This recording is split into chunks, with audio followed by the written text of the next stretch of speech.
we don't know how he would deal with being in a offense where he's not gonna get that many targets, or the target is not going to be the focus.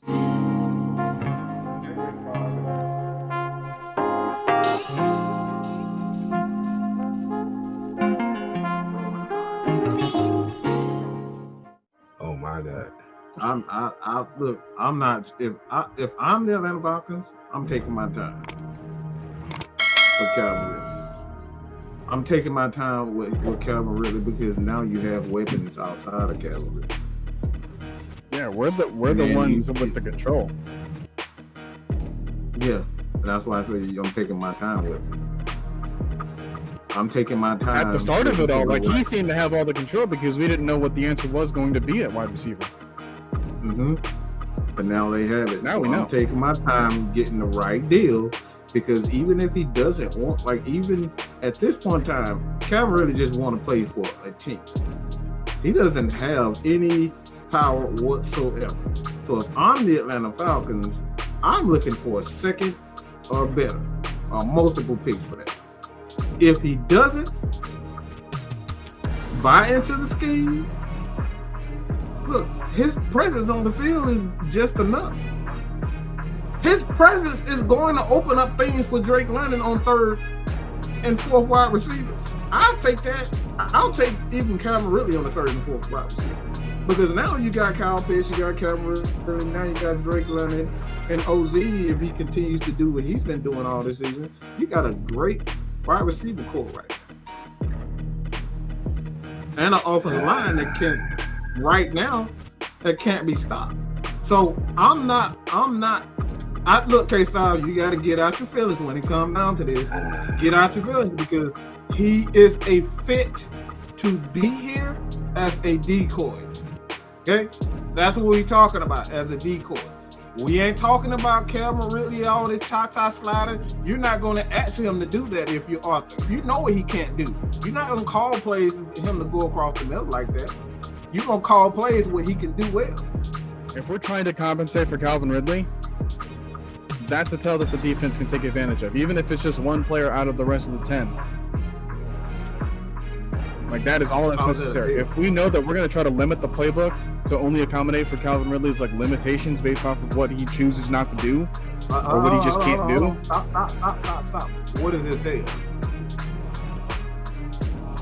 Well, first off, I don't think he really wanted to run the block for us when it comes to running the ball.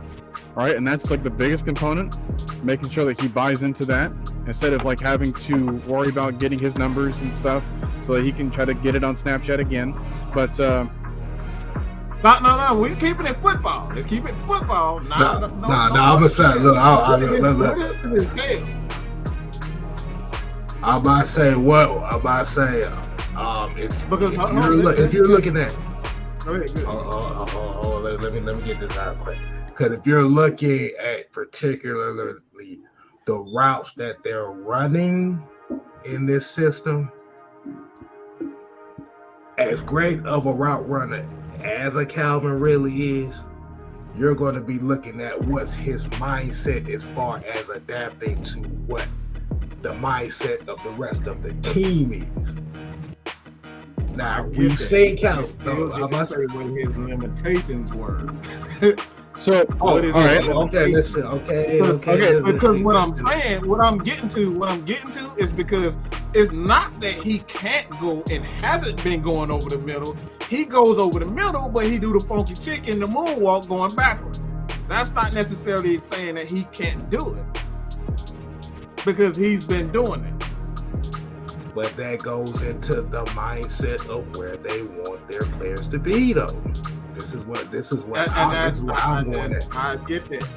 I know exactly what you do. Also with Calvin Ridley, he runs a lot of comeback routes. He allows a run like speed outs and a lot of stuff to the sideline. We don't really see that with this team anymore. Right? Like, we get the occasional kind of speed route from Drake London on like certain situations, some with OZ with like the flat routes and whatnot, just to get the first down. But that was something that Matt and Calvin was like really known for, right? Just like making sure that he was using his routes and just like That's it, The right? reason Just why like to get the free 15 yards from the I have comeback. a rebuttal for that, because if you go back to the University of Alabama, and even here, he ran those same routes across the middle in the University of Alabama. So again, it's not that he can't do it or he won't do it. It's the matter of what K-Styles was saying, his mindset. So if Calvin Ridley does come back and he has that mindset of like, look, if I want to play in the NFL, I got to buy into this.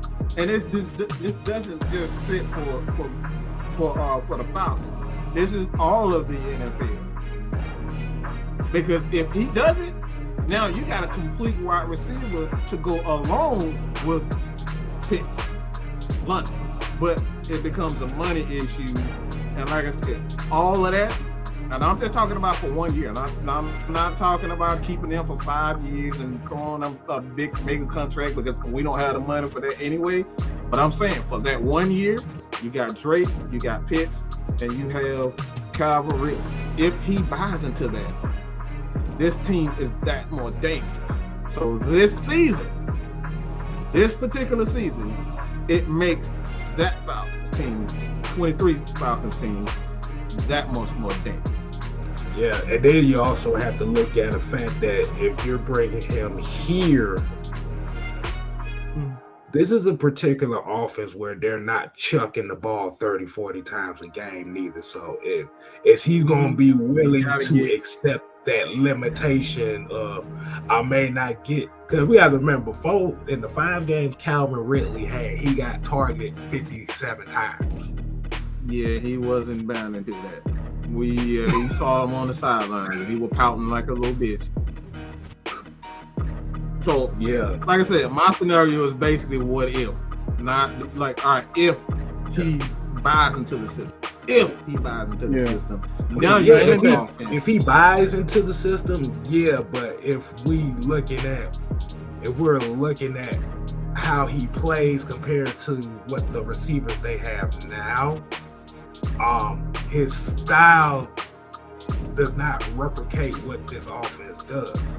Now, like you said, he's got the talent to do so.